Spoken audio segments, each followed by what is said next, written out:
Hello everyone, my name is Chris Carter and today I'm going to give you an overview of my new game, Word Garden. This is a competitive word building game for 2 to 4 players that takes between 30 to 60 minutes to play depending on how many players you have. Now it's a very accessible game. You're only talking about words that are 2, 3, or 4 letters long, and it uses these great acrylic cards. You see through them, you stack them on top of each other to form these gardens, and they just look great on the table. So I'm going to start by showing you those cards and how they work in the game.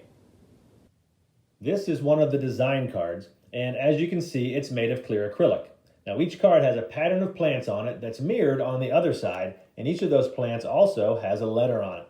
Now there's 2 different decks, each with a different pattern, so there's 4 patterns in all. And each design card also has 1 or more extra icons on it that could be a caterpillar, a snail, an ant, a mushroom, or a feather. In this case, it is a snail.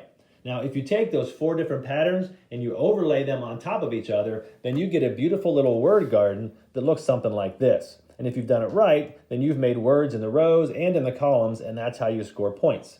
And that's the main mechanism that we use in Word Garden. This is what a 3-player game might look like partway through. Each player has a series of gardens in front of them. You're going to build 3 throughout the game, and you build them by, again, stacking those cards on top of each other. At the center of the table, there are 4 different cards. Those are the cards the players can draft from on their turn. And in front of that, you see 2 different decks, a yellow deck and a green deck of the remaining design cards.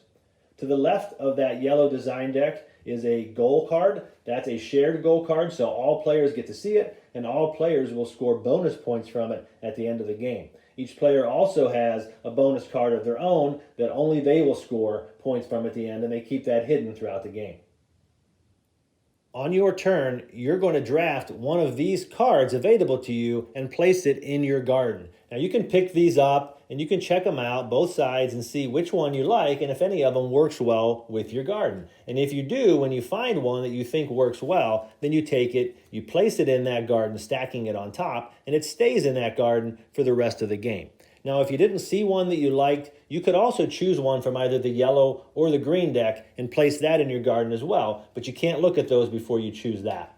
Now, regardless, once you choose a card, you take a new card from that deck and you place it on the table so that the next player can take their turn.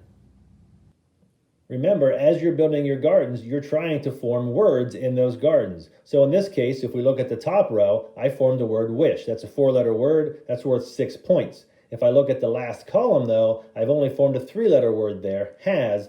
I would get 3 points for that. I can score 1 word for each row and 1 word for each column.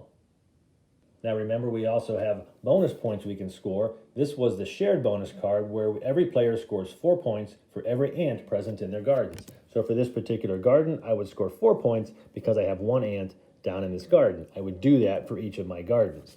My personal goal, which only I score from, was this one. Score 5 points for every tomato that's in the corner of my garden.